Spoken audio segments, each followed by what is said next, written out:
오늘 성경 본문의 말씀은 요한복음 19장 17절 말씀입니다. 본문을 중심으로 십자가를 지시고 라는 제목으로 말씀을 드리겠습니다. 요한복음 19장 17절 그들이 예수를 맡음에 예수께서 자기의 십자가를 지시고 해골 히브리 말로 골고다라 하는 곳에 나가시니. 오늘 종려주일입니다. 예수님의 생애의 마지막 한 주간, 드디어 예수님께서는 예루살렘에 올라가십니다. 올라갈 때 많은 사람들이 예수를 환영합니다. 종려나무 가지를 흔들면서 호산나 호산나 다윗의 자손 예수여 우리를 구원하소서라고 외치면서 예수를 맞이합니다.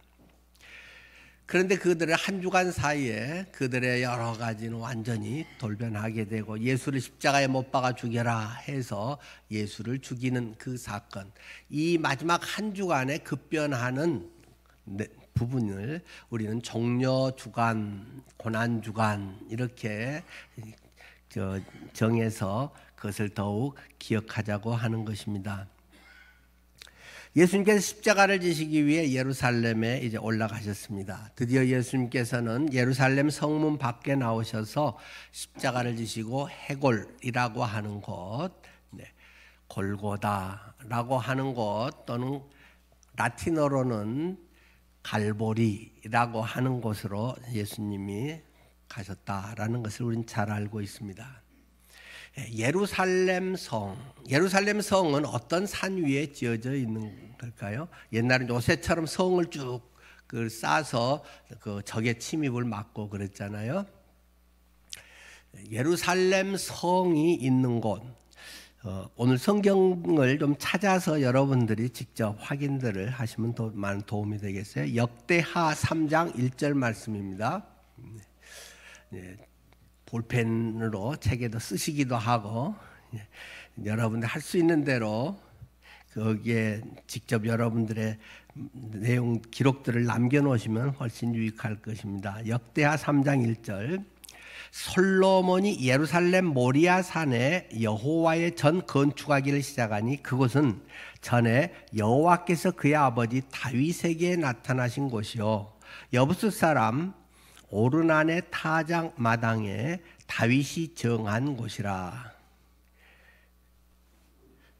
그곳에 다윗이 정한 곳이라. 그것은 다윗이 그것을 성전터로 삼았다. 솔로몬의 성전터, 솔로몬이 성전을 지은 장소가 어떤가, 어떤 곳인가 하는 것에 대해서 지금 설명을 하고 있죠. 그것은 모리아 산이다.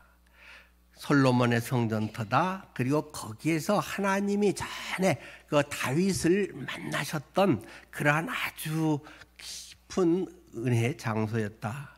그리고 또 오르난의 타작 마당이었다라고 이야기를 합니다. 다 같은 장소인데 오르난의 타작 마당, 아마 기억하시리라고 생각합니다. 그런데 오르난이라고 하는 사람은 역대상 21장에는 오르난이라는 이름을 썼고 또 같은 내용의 이야기를 사무엘하 24장에서는 아라우나라고 이름을 씁니다. 결국 아라우나나 오르난이라 똑같은 사람 이름을 이렇게도 부르고 저렇게도 불렀다는 것이죠. 그런데 왜 오르난의 타작 마당이 나올까요? 여러분이 아마 다윗의 여러 업적들과 또 하나님의 징계에 대한 것을 잘 아실 것입니다. 하나님께서 그 다윗을 징계하신 것에 그 밧세바 사건이 있고 그에 못지않게 오히려 더 하나님이 크게 노하셨던 부분들이 인구조사하는 문제였습니다. 요즘 같으면 당연히 인구 통계 조사가 돼야 모든 일을 하는 기초 그런 자료가 되지 않겠어요? 그런데 그 다윗의 동기가 좋지 않았다. 내가 이 정도 나라를 키웠어. 국민이 이 정도 돼. 하고 뭔가에 자기를 과시하기 위한 목적에서 인구 조사를 시켰다라는 것입니다. 하나님께서 은혜 가운데 나를 인도하셔서 하나님이 이렇게 하셨습니다. 라는 것이 아니라 말은 때론 그렇게 했겠지만은 그 본심에는 내가 이 나라를 이렇게 부강시킨 거야. 얼마나 했는지 한번 알아봐. 이런 것이 동기가 돼서 시작이 됐다는 것입니다.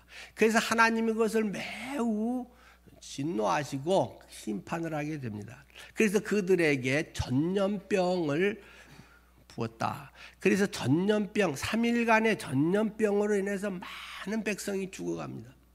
다윗이 거기에서 눈물을 철철 흘리면서 하나님 잘못했습니다 라고 용서를 구합니다. 그때 이렇게 네가 오르난의 그 타작 마당에 거기서 번제를 드려라. 그래서 이 오르난이라고 하는 사람의 소유인 타작 마당, 넓은 이제 앞에 앞마당 뜰 같은 넓은 곳에, 그곳에 이제 돈을 주고 사서 거기에서 하나님 앞에 제사를 드립니다. 그러므로서 하나님께서 그래, 다시는 그런 짓 하지 말아라 하면서 하나님이 용서해 주신 그 현장이 오르난이라고 하는 사람의 타작 마당인 것입니다.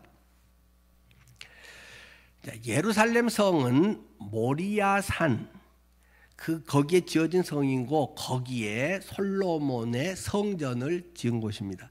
지금도 그 자리는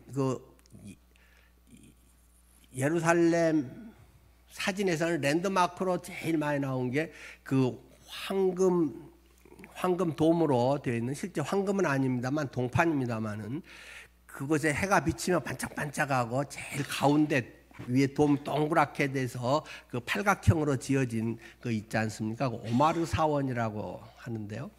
그곳에 뭐 저도 들어가 봤습니다만은, 그곳에 있는 그 지금의 회교사원인데 그 자리가 바로 옛날 솔로몬의 성전터라고 전해지고, 지금 여기서 말한 그 모리아산, 아브라함이 이삭을 바쳤던 바로 그 장소고, 하나님께서 다윗을 만나셨던 그 장소고, 아라우나의 타작 마당이라고 하는 것을 지금 이 역대하 3장 1절은 우리에게 설명하고 있는 것입니다. 방금도 설명드렸듯이 아브라함이 이삭을 제물로 바친 사건, 그것을 지금 저는 오늘 본문에 또 창세기 22장 1절 말씀부터 또 같이 적어놨지 않습니까? 그것을 통해서 과연 아브라함이 이삭을 바친 사건이 진짜로 말하려고 하는 것이 무엇이냐라고 하는 것을 신약적 관점에서 구약을 제대로 우리가 들여다봐야 한다라는 것을 오늘 지금 같이 나누려고 하는 것입니다. 창세기 22장 1절부터 있는데요. 창 한번 다 찾아주시기 바랍니다. 창세기 22장 1절.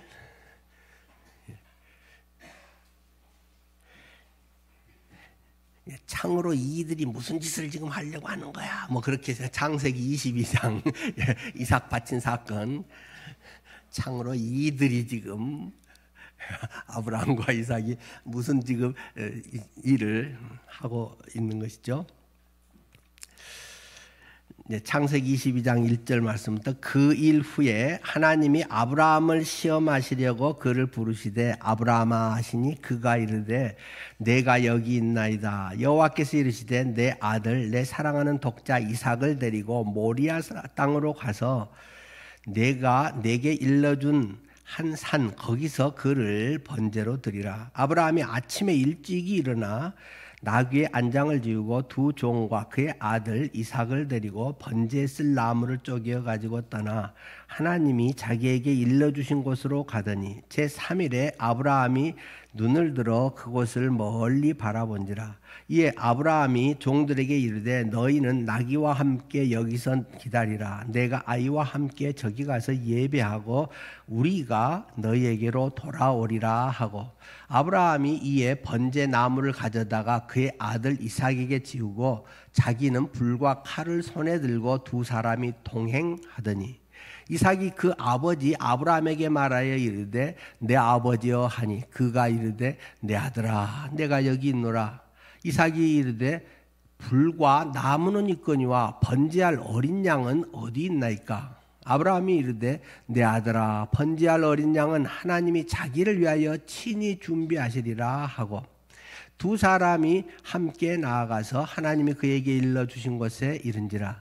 이에 아브라함이 그곳에 제단을 쌓고 나무를 버려놓고 그의 아들 이삭을 결박하여 제단 나무 위에 놓고 손을 내밀어 칼을 잡고 그 아들을 잡으려 하니 여호와의 사자가 하늘에서부터 그를 불러 이르시되 아브라함아 아브라함아 하시는지라. 아브라함이 이르되 내가 여기 있나이다 하매 사자가 이르되 그 아이에게 내 손을 대지 말라. 그에게 아무 일도 하지 말라. 내가 내 아들 내 독자까지도 내게 아끼지 아니하였으니 내가 이제야 내가 하나님을 경외하는 줄을 아노라. 잘 알고 있는 본문의 말씀인데요. 근데 이 말씀을 읽으면서 좀 이상하다는 생각이 들지 않습니까? 믿음이 너무 좋기 때문에 그냥 다 받아들여져 버립니까? 하나님께서 100살에 낳은 아들을 번제로 드리라고 말씀을 하시는데 아브라함은 대꾸 한마디도 없이 그냥 순종한다는 것입니다. 그럴 수 있습니까, 여러분?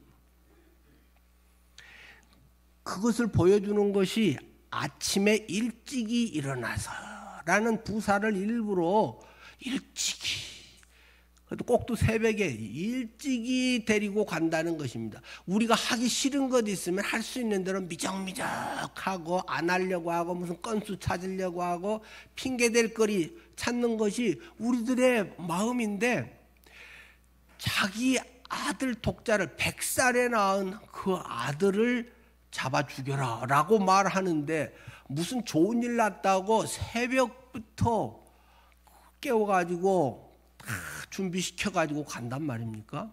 이게 사람입니까? 이게 잘하는 것인가요? 여러분에게 그렇게 하라고 하면 여러분은 아멘 하고 할 수 있겠습니까? 아브라함은 그럴 사람이 아닙니다, 여러분. 아브라함은 성격상 그런 사람이 아니에요. 소돔과 고모라가 멸망할 때 하나님께서 천사들을 보내서 내가 저것을 다 멸망시켜 버리겠다라고 말할 때 아이고 안 됐네요. 할 수 없습니다. 우리 조카가 있긴 하지만 뭐 하나님이 그러시겠다고 하면 해야지요. 그랬나요? 안 그렇습니다. 아니 하나님 우리 조카가 저기 사는데요. 우리 조카 살려주셔야죠. 그렇게 하면서 하나님하고 딜을 하지 않습니까? 하나님 거기 혹시 의인 50명이 있으면 그래도 좀 봐줄 수 있잖아요. 그 심판 안 하고 어떻게 방법 없겠어요? 그러니까 그래 알았다. 그러면 50명 없으면 눈 감아주지. 그리고 딱 생각하니까 50명 없겠는데 50명 찾기 어렵겠는데 근데 그러면 45명이면요. 알았어. 그러면 45명이면 봐주마. 또 생각 안 되겠으니까 40명이면요. 그러다가 이제 막 더 담대져 가지고 5단위로 내려가더니 그때부터는 10단위로 내려가지고 40명에서 그러면 30명은요. 30명도 안 될 것 같은데 20명은요. 그 다음에 10명은요. 이렇게 의인 10명이 있다면 넘어가 주시지 않을래요? 그렇게 이야기했던 사람이 아브라함입니다. 자기 아들도 아닌 조카가 그리고 뭐 다 어른인 조카의 그 심판을 따로 살고 그 얄미운 놈이잖아요. 딱 같이 이렇게 있다가 서로 재산이 많아지니까 싸움이 일어나가지고 막 야 좋은 풀 있을 때 우리가 먹일 거야 막 하고 종들끼리 싸움이 나가지고 이게 집안 형제들 싸움이 나서 아 도저히 안 되겠다. 야 우리 따로 떨어져 살자. 그랬을 때 야 네가 먼저 갈래 내가 먼저 갈까 아마 그런 생각을 했을 텐데 아브라함은 성숙하니까 야 네가 먼저 고르면 내가 반대쪽으로 갈게. 근데 이 약삭 빠른 이 롯이 싹 빠더니 오 저기가 앞으로 부동산 투기가 잘 될 때고 저희가 뭐가 땅이 좋고 뭐 이렇게 해가지고 그곳을 딱 택해서 간 데가 소돔과 고모라란 말입니다. 그래서 아브라함은 말대로 별로 돈도 덜 되고 뭐 풀도 덜 나고 하는 뭐 그냥 별로 일 없는 보이는 그걸 차지했던 그런 얍삽한 조카 롯이었는데, 그를 살리기 위해서도 이렇게 딜을 한 아브라함이 네 아들 이삭을 바쳐라 그러자 아무 소리 안 하고, 하나 더 주시면 걔를 바치면 안 될까요? 라든지 뭐 다른 어떤 나중에 커갖고 뭐 지 의견도 물어보고 하면 어떨까요? 뭐 아무 이야기도 없이 그냥 바로 뒷날 아침 일찍이 데리고 갔다. 이게 보통으로 우리가 이해가 되는 장면일까요? 안 됩니다.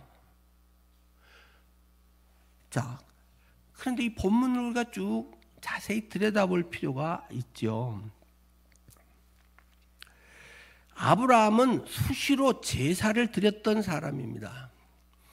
그리고 그 집안의 제사장으로서 선수 제물을 잡고 그 짐승의 목을 따고 그 배를 갈라서 제물을 만들어서 불태워서 제사를 지낸 적이 그전에도 수없이 많은 아주 직접 체험을 하고 있는 그런 사람입니다.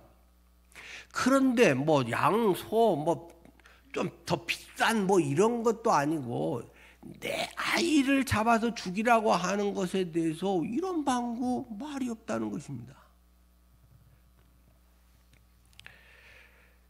왜 그가 그런 모습을 보일 수 있는 것인가? 우리가 다시 잘 보면 아브라함과 이삭의 이 모리아산 사건은 그 인간적인 아브라함의 순종 이야기를 하려고 하는 것이 아니라는 것입니다. 흔히 여러분 이해가 안 되는 일이라도 하나님 앞에 말씀에 순종하면 여호와 이레의 하나님께서 우리에게 필요한 것을 다 예비해 주시고 복 주십니다. 믿으십니까? 아멘. 지금 그런 말 하려고 이 이삭 바치는 얘기를 하는 게 아니라는 것입니다. 순종하면 하나님께서 더 큰 복을 주십니다. 하나님이 우리의 믿음을 아시고 주께서 더 여러분의 삶을 형통하게 하십니다. 그러려고 22장을 쓴 얘기가 아니라는 것을 우리가 염두에 둬야 됩니다. 자, 이 본문의 내용을 해석한 것이 나중에 다 지나고 해석한 것이 신약성경 히브리서입니다. 히브리서 믿음장이라고 하는 11장 17절에서 19절에 이미 히브리서 기자는 신약에서 이게 무슨 사건이냐 하는 것을 설명을 다 해놨습니다. 한번 보시죠. 히브리서 11장 17절 말씀입니다. 아브라함은 시험을 받을 때에 믿음으로 이삭을 드렸으니, 믿음으로 드렸다. 그 행위는 믿음이었다. 그는 약속을 받은 자로되 그 외아들을 드렸느니라. 무슨 약속을 받아요? 하나님께서 백세 너의 후손이 바다의 모래처럼 하늘의 별처럼 많아질 것이다. 딴 사람이 아니라 꼭 집어서 네 아들 이삭, 내 씨 이삭을 통해서 그렇게 할 것이라고 벌써 하나님은 창세기에서 다 얘기해 놨지 않습니까? 믿음으로 이삭을 드렸는데 그 행위가 약속을 받은 자인데 외아들을 줘버렸다. 그 말을 지금 하고 있는데, 그에게 이미 말씀하시기를 네 자손이라 칭할 자는 이삭으로 말미암으리라 하셨으니, 줘버리면 하나님이 그 다시 동생을 태어나게 갖고 기회가 더 많이 되고, 뭐 욥이 고난을 지나니까 하나님이 배나 재산을 많이 줘서 하나님께서 순종하고 믿음의 사람은 배나 복을 주십니다. 성경은 그런 얘기하려고 하는 게 아니라는 것입니다. 욥기에서도 배나 순종한 자에게 상을 줬다는 게 아니라 42장의 5절 말씀처럼 그 사건을 통해서 내가 전에는 귀로 듣기만 했사온데 이제는 눈으로도 주를 뵙니다. 내 신앙이라고 하는 게 그냥 귀로 듣고 이런 식으로 대충 했는데 이제는 그 고난을 통해서 눈으로도 주를 보듯이 주님에 대해서 제대로 압니다. 그렇게 깨달은 다음에 보너스로 그건 있어도 좋고 없어도 좋은 것을 옛날보다 배나 많은 재산을 주셨다라는 것이 욥기에서 말하고 있는 것이지, 잘 참으면 배나 복을 주십니다, 이런 말 하려고 욥기를 쓰는 게 아니라는 것을 기억해야 됩니다.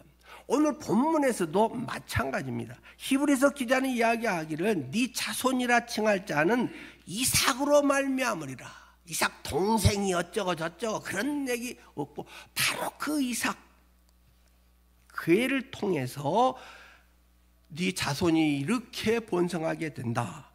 근데 19절에 그가 하나님이 능히 이삭을 죽은 자 가운데서 다시 살리실 줄로 아브라함이 생각했기 때문이다. 그것이 믿음이다. 믿음으로 아브라함은, 비유해서 다시 한번 말을 하자면 그는 죽은 자 가운데서 도로 받은 것이다. 그 이야기를 지금 하고 있습니다.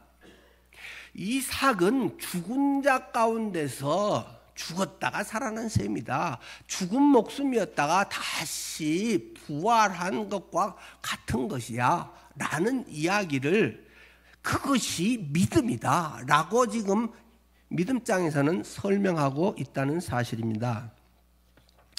구약은 모형적입니다. 모형적이기 때문에 이삭을 실제로 완전히 죽이지는 않습니다.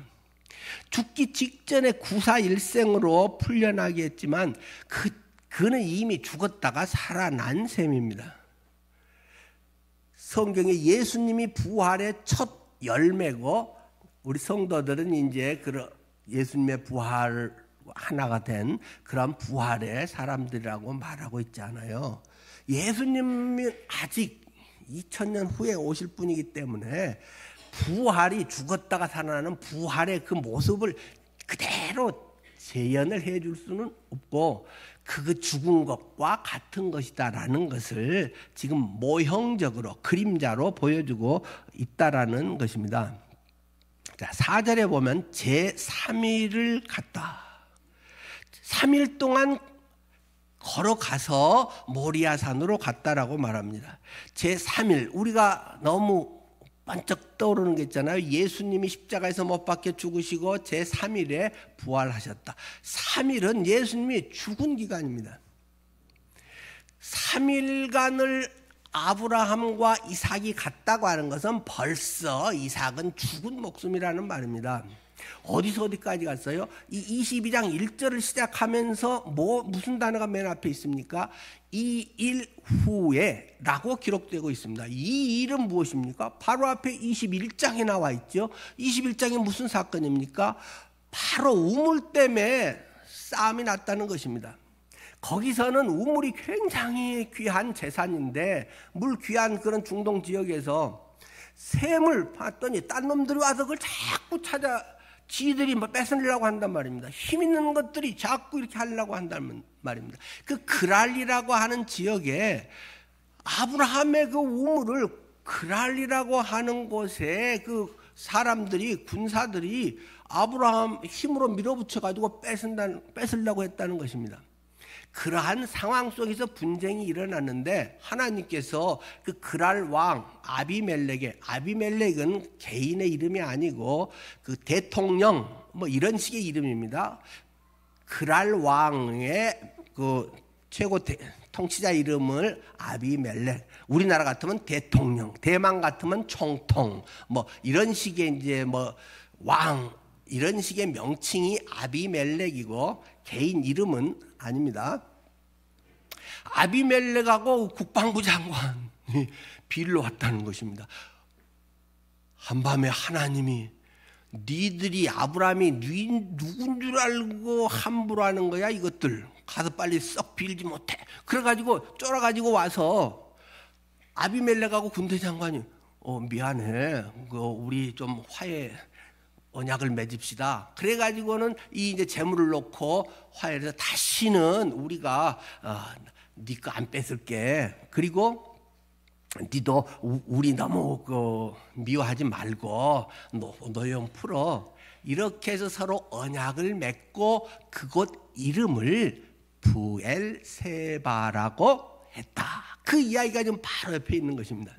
아브라함이 지금 있는 그 장소가 부엘세바라는 것입니다. 그래서 부엘세바에서 모리아 산이 있는 아까 말씀드렸잖아요. 지금 예루살렘 제일 옛날 솔로몬 성전터 지금 오마르 사원이 있는 거기까지 가는데 걸어서 3일이 걸렸다.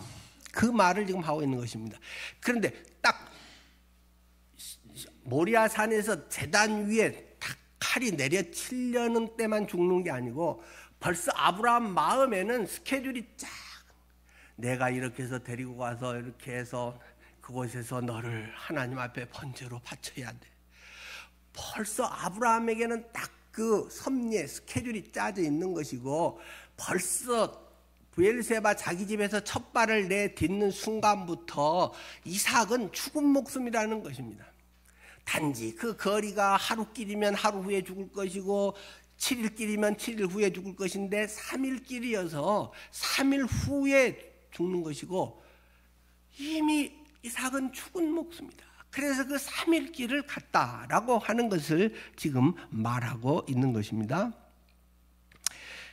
아브라함은 예수님 오시기 2000년 전 사람이라고 했습니다. 그때 벌써 부활신앙을 갖고 있었다라는 것을 히브리서 11장에 지금 말하고 있는 것입니다. 그를 죽은 자 가운데서 도로 받은 것이다. 죽었다가 부활해서 온 셈이다 라고 이야기를 지금 하는 것이죠. 아까 이런 것들이 모형적이다, 그림자라고 말씀을 드렸습니다. 자, 우리 아파트 사신 분들 되게 처음 분양받은 분들은 아마 그러실 거예요. 어떤 이제 청약 공고 이런 거 나오지 않습니까? 그러면 그것에 따라서 나도 이런 집 여기 좋겠다. 그래서 이제 여러분들이 나도 저기에 분양 신청을 해야지. 그러면 먼저 가서 이제 무엇을 봅니까? 모델하우스에 가서 봅니다. 어디에다가 모델하우스를 이리 만들어 놨으니까 여러분 그 모델하우스 가서 잘 보시고 여러분 마음에 들면 거기 계약을 하세요 라고 거의 아파트마다 그 모델하우스를 다 짓잖아요. 모델하우스를 이렇게 딱 보면 내가 이걸 산다면 앞으로 이렇게 되고 여기는 큰 방, 작은 방, 그리고 여기에 구조가 이렇게 되고, 이렇게 재료가 좋은 것이 들어가고, 그런 것을 딱 보고 사야지 하지 않습니까? 그런데 그곳은 아직 그 계약되어 있는 그 번지에 있는 실제 그 아파트에 몇 층에 그거는 아닙니다. 거기에 내용을 잘 알 수 있게 도움을 주는 것이죠. 구약이라고 하는 것은 신약이 앞으로 일어날 것에 대해서 뭔가를 좀 사람들이 잘 알 수 있도록 이 그림을 그려줘서 모형적으로 자, 이거 모형이 이렇게 생겼어 하고 미니어처 이렇게 만들어서도 하듯이 그렇게 보여주는 것입니다. 그러니까 거기에서는 실제 주변 배경이나 이런 것이나 꼭 들어가 사는 것과 똑같이 알 수는 없죠. 물론 이제 조감도를 비롯해서 미니어처로 해서 이제 아파트 이렇게 만들고 딱 누르면 불 들어와서 이게 몇 동 이런 건 나오잖아요. 지금 아브라함과 이삭의 사건은 똑같이 그런 모델을 보여주고 있는 것이다. 이것이 그 당시는 모르는데 신약에 나중에 와서 보니까 그거였구나 하고 나중에 사람들이 알게 되는 것이죠. 구약의 많은 예언과 이 모형적 그림자적인 것은 이런 거라고도 생각할 수가 있습니다. 지금 제가 이게 손을 내밀었습니다. 여러분은 무엇이 보입니까? 네, 제 엄지 손가락의 손톱이 큰가요? 작은가요? 잘 안 보이시죠? 예. 자, 구약은 이런 모습을 앞에서 보는 것과 같은 것입니다. 그러니까 뭔가가 이게 손이 분명히 있네, 손이 뭐 이 정도 되고 뭐 이러네라는 걸 대강을 압니다. 그러나 그것을 정확히 알 수는 없습니다. 그런데 이것이 시간이 지나면서 점차 이렇게 방향이 바뀌어 갑니다. 이렇게 된 것을 신약이라고 합니다. 신약은 그게 이렇게 됐구나. 구약에 뭐 에브라다 뭐 어때야 네가 작고 어쩌고 한데 어디에서 뭐 다스릴 자가 나오고 그게 베들레헴 예수님의 바로 때가 차면 그 사건이었네. 손톱이 요만하네. 구체적으로 아는 것입니다. 그것을 성경적으로 점진적 계시라고 이야기를 합니다. 성경의 계시들은 구약의 점차 점진적으로 점점 진행되는 계시로 나타나기 때문에 지금 창세기 22장의 아주 초기의 이 이야기에 아브라함과 이삭 얘기는 주님께 순종 잘한 사람은 복을 이렇게 받습니다. 여러분 믿음의 순종의 삶을 잘 사십시오. 뭐 이것도 있기는 있지만 본래 그 말을 하고 싶어서 이 이야기를 하고 있는 것은 아니라는 것입니다.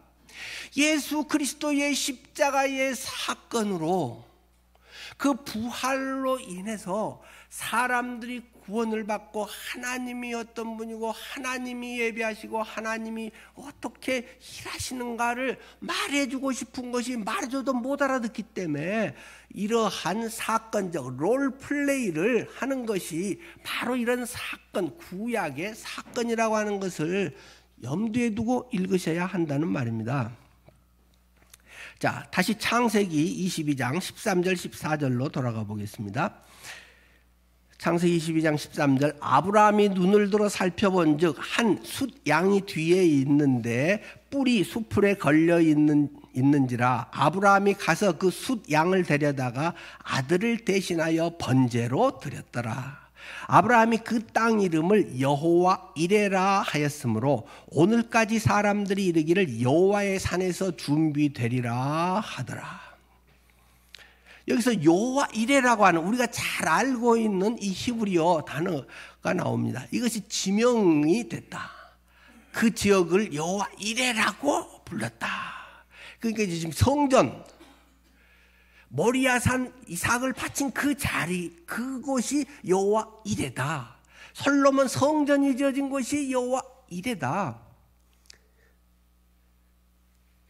하나님의 예배하심에 똑같은 장소에서 그게 그저 어쩌다 보니까 거기에서 한 것이 아니라 아라우나의 타작마당에서 하나님의 그 이스라엘의 백성들의 그 전염병으로 수천 명이 죽어나가는 그곳에 재앙이 끝나고 회복되는 제사를 드렸던 그 아라우나 오르난의 타작마당이 바로 이 자리다. 이곳이 여호와 이레의 땅이다 라고 지금 말하고 있는 것이죠.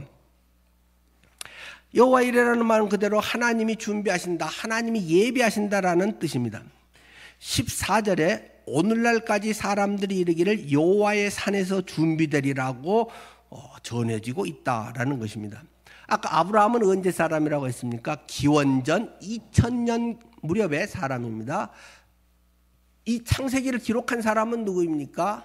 모세가 약 그는 기원전 1500년 시대 사람입니다.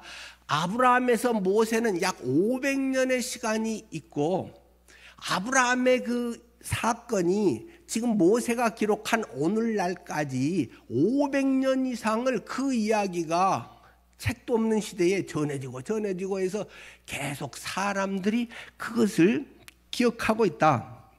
여호와의 산에서 하나님이 준비해 주셔 라는 것을 그들이 믿고 하나님의 백성들이 지금 살아가고 있다. 그 이야기를 하고 있는 것이죠. 그런데 하나님께서 준비하시는데 뭘 준비한다는 것입니까? 모리아 산에서 예수님이 제물로 준비된다는 것을 말하고 있다는 것입니다. 예수 그리스도가 결국 그것이 이제 골고다 있잖아요. 예수님이 지금 그 골고다에서 죽으셔야 되는데 아들이 자신이 매달려 죽어야 할 나무 십자가를 지고 해골이라고 하는 죽음의 땅으로 가셨다는 것입니다. 해골이라고 하는 것은 결국 인간의 종착역 아닌가요? 멸망할 이 땅에 대한, 이 세상에 대한 최후의 모습의 함축적인 장소가 이 해골 언덕이라고 하는 골고다 언덕, 갈보리 언덕이라고 하는 것이죠.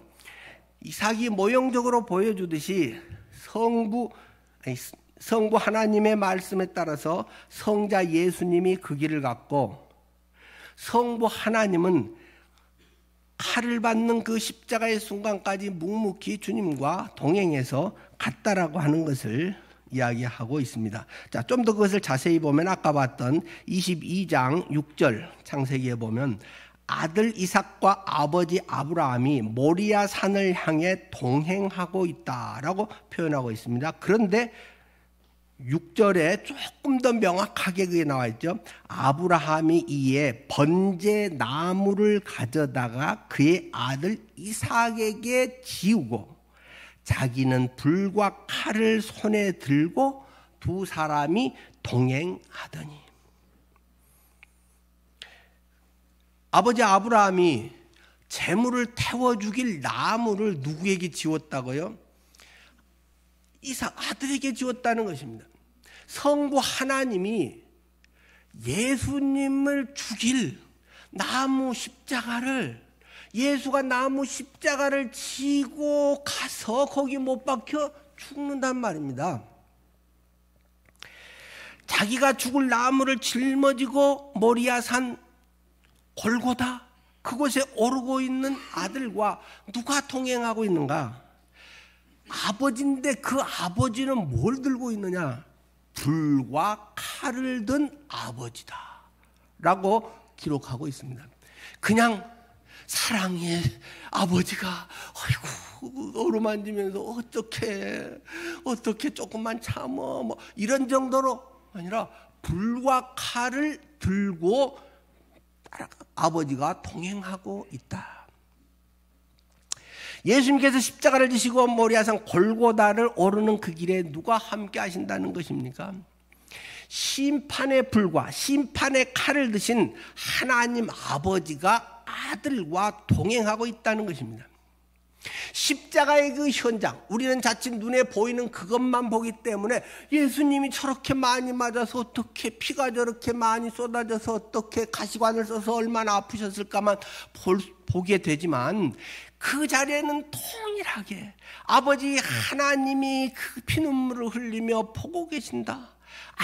아무거나 말 없이 아버지 하나님의 계획에 순종하는 아들을 향한 그 하나님 아버지의 심정, 예수 그리스도의 십자가 사건을 계획하시고 동행하고 있는 아버지와 아들의 그 모습을 지금 보여주려고 이런 이야기를 하고 있다는 것입니다. 그 아버지는 손에 심장에 칼을 꽂아야 하는 그런 순간, 예수님의 심장에 칼을 꽂았잖아요. 로마 군병을 통해서 창으로 옆구리를 찔렀는데 심장을 관통해서 거기에 물과 피로 이렇게 박리 분리 현상이 된 것이 쏟아져 나왔다. 심장을 찔러서 아들을 죽였단 말입니다. 불같은 시련, 불의 고통을 통해서 심판을 한, 죄에 대해서는 철저하게 심판하시는 공의의 하나님.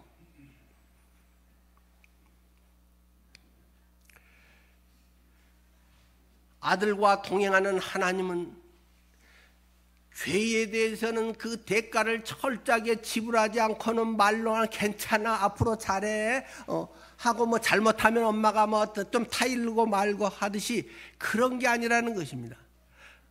근데 사람에게 참 별로 좋지 않은 그런 속성이 있어서 말로 하면 잘 안 들어먹습니다. 요렇게 했는데도 뭐 혼도 안 내네, 뭐 별로 손해가 안 맞네, 그래가지고 또 하고 하는 게 죄성을 가진 인간의 모습이라는 것입니다. 죄에 대해서는 분명해야 됩니다. 그리스도인은 의로워야 됩니다. 예수 믿기 때문에도 얼렁덜렁하고 죄와도 타협하고 버무려가면서 하나님이 은혜로 인도해 주시지, 이렇게 하면 안 됩니다. 아까 여호와 이레라고 하는 말이 나왔습니다. 우리는 자칫하면 너무 가볍게 여호와 이레라고 하는 말을 쓰는지 모릅니다. 여호와 이레요, 뭐 하나님이 다 예배 놨을 거야, 뭐 좀 내가 실수해도 여호와 이레, 하나님이 더 최선으로 인도하시지. 자기는 지멋대로 살면서 지 하고 싶은 대로 돈 쓰고 지 하고 싶은 대로 시간 쓰고 지가 주인 돼서 살면서 어려운 일 닥치면 여호와 이레야, 하나님이 여호와 이레다 준비해서 해줘. 여호와 이레가 되기 위해서는 얼마나 엄청난 고통과 예수의 그 죽음과 아들 이삭은 벌써 죽은 것 같은 아버지와 아들의 심장이 터지는 그러한 현장 속에서 나온 단어가 여호와 이레입니다. 주님의 그 은혜와 고통, 그 무엇으로도 대체할 수 없는 그것으로 예수님을 찢어발려서 그렇게 우리 죄를 용서하시면서 내가 이걸 예비했어. 너희 인간의 죄인들의 힘으로는 도저히 해결할 수 없는 문제를 내가 아들 예수를 예비해서 때가 참에 그를 보내서 그를 통해 너희의 모든 죄의 문제를 해결했단 말이야. 주님이 말씀하십니다. 그런데 우리는 너무 가볍게 조금 돈 필요하고 또 조금 어려운 일이 있고 지가 잘못하고 지 맛대로 살면서 여호와 이레, 하나님이 함에게 선을 이루세요, 이런 나도 주님 앞에 너무 우스운, 너무 얍삽한 그리스도인의 삶을 사는 사람들이 있단 말입니다.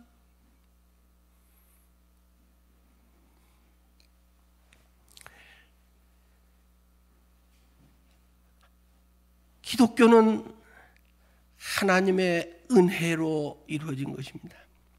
우리가 진정 믿음으로 하나님의 은혜를 받아들이면 죄의 형벌에서 벗어나서 영생이라는 복을 공짜로 얻게 해주시는 것이 복음입니다. 인간의 열심을 뭔가 발휘해서 내가 뭔가를 하나님이나 교회에 해줌으로써 자기가 원하는 세상 것을 더 많이 얻으려고 하는 것이 아닙니다. 우리는 그런 것을 기복신앙이라고 이야기를 합니다. 자기 목적과 유익을 이루기 위해서 하나님을 보조 수단으로 삼아서, 돕는 자로 삼아서 하나님의 어떤 도움을 받아서 내가 좀 더 원하는 것들을 잘 이루고자 하는 것을 우리는 기복신앙이라고 말합니다. 이것은 하나님의 은혜를 쓰레기통에 처박아 버리는 것입니다. 이 세상에 사는 동안에 하나님께서 뭔가 주시는 좋은 것들이 분명히 많이 있습니다. 그러나 그런 것들은 보너스에 해당하는 것입니다.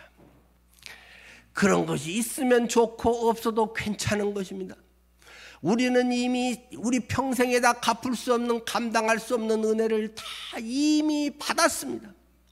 더 달라고 할 것도 사실은 별로 없습니다. 우리는 어떻게 해도 정말로 예수를 영접했으면 천국도 보장이 되어 있고 하나님이 내가 세상 끝날까지 너희와 항상 함께 있으리라, 임마누엘의 주님이라고 약속을 하셨습니다. 내가 기도해도 이루어질 것이고 기도하지 않아도 그 약속은 변하지 않습니다. 다만 기도할 때 그 하나님이 진짜 이렇게 하시는 거나 하는 것을 구체적으로 생생히 경험하게 되기 때문에 내가 그런 경험의 삶, 실제적인 승리의 삶을 살기 위해서 기도하라고 하는 것일 뿐입니다. 우리는 사명을 따라 살다가 지난번 요한복음 마지막 장 이야기하듯이 베드로처럼 십자가의 순교를 당해서 죽을 수도 있는 것이고 요한처럼 오래오래 살면서 그 사역을 감당할 수도 있는 것입니다. 그것이 그 사람에게는 가장 최선이기 때문에 하나님께서 각자의 은사를 따라서 주시는 것입니다. 나는 다 이해할 수는 없습니다만, 그래서 남보다도 쉽게 빨리 뭐가 잘 된다고 해서 좋은 것도 아니고 안 그런다고 해서 하나님이 덜 사랑하는 것도 아닙니다. 여러분의 과거도 한번 생각해 보십시오. 여러분이 잘 나가고 뭐가 잘 될 때 주님을 더 사랑하고 주님에게 더 매달리고 주님의 은혜에 더 감사하셨나요? 건강할 때 여러분이 더 주님을 찬양했나요? 중환자실에 있고 위독하고 어려울 때 하나님 내 아들 살려주세요. 하나님 내 배우자 일어나게 해주세요. 교회에 기도해 주세요. 어려울 때 주님께 더 매달리고 하나님 앞에 더 간절히 나가는 게 우리 인간의 속성 아닙니까? 사업이 잘 되고 뭐가 잘 되면 할렐루야 감사합니다 말은 하지만 요새 일이 너무 바빠가지고 교회에 나올 시간이 없어요. 다른 것에 뭐 해서 투자해야 되기 때문에 뭐 딴 데는 관심 뭐 들 게 없어요. 잘 될수록 오히려 자칫 하나님에게서 멀어질 가능성이 많다는 걸 여러분은 경험하지 않았습니까? 안 그런 사람도 있기는 있겠죠. 우리의 본성이라고 하는 것은 대체로 고난 중에 주님을 더욱 경험하게 됩니다. 그렇기 때문에 내게 고난이 오던 좋은 일이 생겼던 그것 자체가 하나님의 저주도 아니고 하나님의 더 축복도 복도 아닙니다. 잠시 복이라고 생각하는 것이 저주일 수도 있는 것이고 하나님의 징계라고 하는 것이 훨씬 더 좋은 복일 수도 있는 것입니다. 내가 주님 앞에서 어떤 자세로 바로 서 있는가, 하나님의 말씀이 내 속에 어떻게 역사하시는가가 중요한 것입니다. 그렇기 때문에 여러분은 이 세상을 전부처럼 살지 마십시오.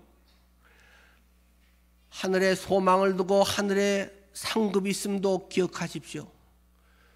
물론 늘 말씀드리지만 그런 사람들에게 이 땅에서 필요도 주님은 채우실 것입니다.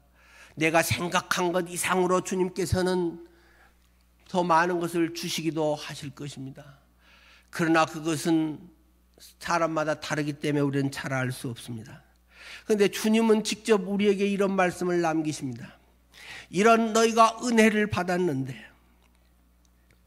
마태복음 16장 24절 25절입니다. 이에 예수께서 제자들에게 이르시되 누구든지 나를 따라오려거든 자기를 부인하고 자기 십자가를 지고 나를 따를 것이니라. 누구든지 제 목숨을 구원코자 하면 잃을 것이요 누구든지 나를 위하여 제 목숨을 잃으면 찾으리라. 내가 이런 복을 주셨으니까 은혜 많이 누리고 잘 살다가 와라. 주님은 그렇게만 끝내질 않으셨네요. 네 하고 싶은 대로 마음껏 해라. 내가 팍팍 밀어줄게. 네와 항상 함께하면서 모든 거 공급해줄게. 그렇게만 말씀하시지는 않으시네요.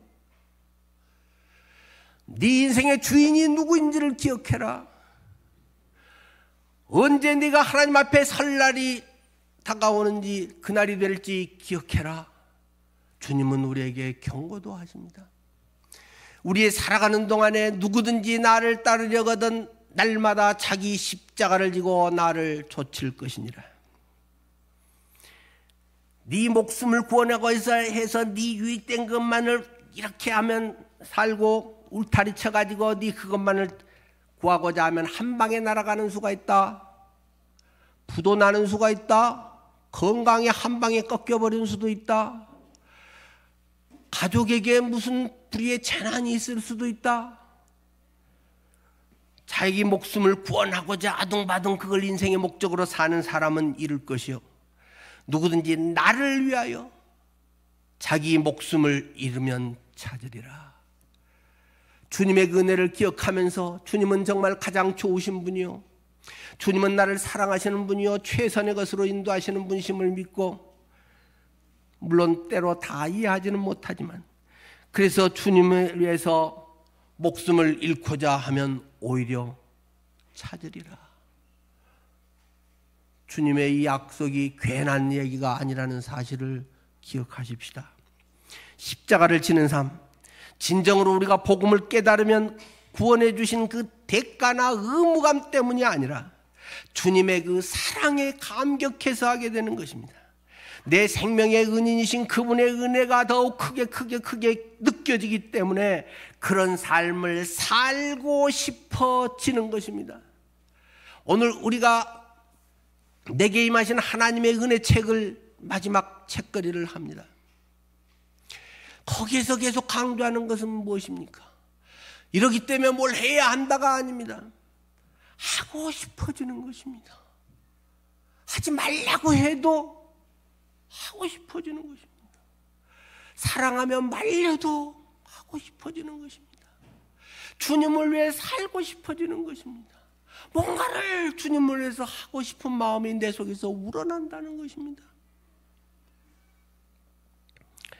내 안에 부활하신 예수님의 영이, 하나님의 마음, 하나님의 그 영이 있기 때문에 다른 사람에게도 이 은혜를 같이 나눠서 이 은혜의 삶을 나만 살기는 너무 아까워. 아들아, 예수 믿자. 올해 한 해는 네 예수님 앞에 나와야지. 부모님, 돌아가시기 전까지 예수님 영접하셔야 돼요. 여보, 단지 내가 교회에 다니자는 말 아니에요. 당신에게 그렇게 좋은 분이 있는데 소개해주고 싶어요. 이 세상만 아니라 천국도 있을 뿐만 아니라 이 세상이 천국인 것을 당신이 경험하고 살았으면 좋겠어요. 그래서 우리가 전도하자는 거 아닙니까?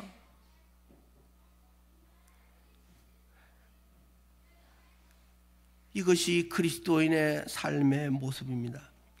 우리들 푸른 성도님들은 어떻게 살아가고 계십니까? 앞으로 어떻게 살아가기를 원하십니까? 하나님이 나를 도와주셔서 내가 하나님의 도움을 받아서 더 성공하고 더 원하는 것을 잘 얻고 더 쉽게, 더 빠르게, 더 많이 얻고자 하는 것이 혹시 여러분들의 마음속에 품고 있는 것일까요? 아니면 나는 예수 그리스도의 향기와 편지로서 은혜의 삶을 전하고 누림으로 그 일을 정말 값진 것을 위해서는 때로는 십자가라도 걸머지고 생명을 살리는 이 일에 정말 보람되고 능력 있는 이런 삶을 살다가 나 주님 만나고 싶습니다.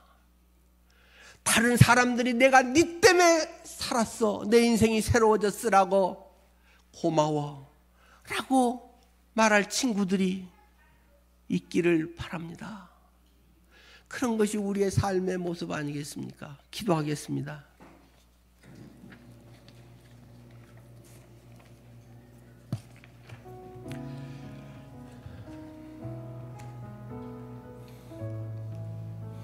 고난주간 고난당하자는 것이 아닙니다. 주님이 이미 고난은 다 당해주셨습니다. 내일부터 새벽 기도를 합니다. 그 새벽 기도가 고난이 아닙니다. 고난을 더욱 기억하면서 그 속에 담긴 하나님의 큰 은혜를 경험할 수 있는 기회를 갖자는 것일 뿐입니다. 여러분의 날마다의 삶이 예수 그리스도와 나와의 그런 관계가 온전히 경험되고 이루어지고 속에서 큰 내게 강같은 평화가 넘치기를 축원합니다. 하나님 꼭 그런 우리 성도들 되게 하옵소서. 예수님 이름으로 기도드립니다. 아멘.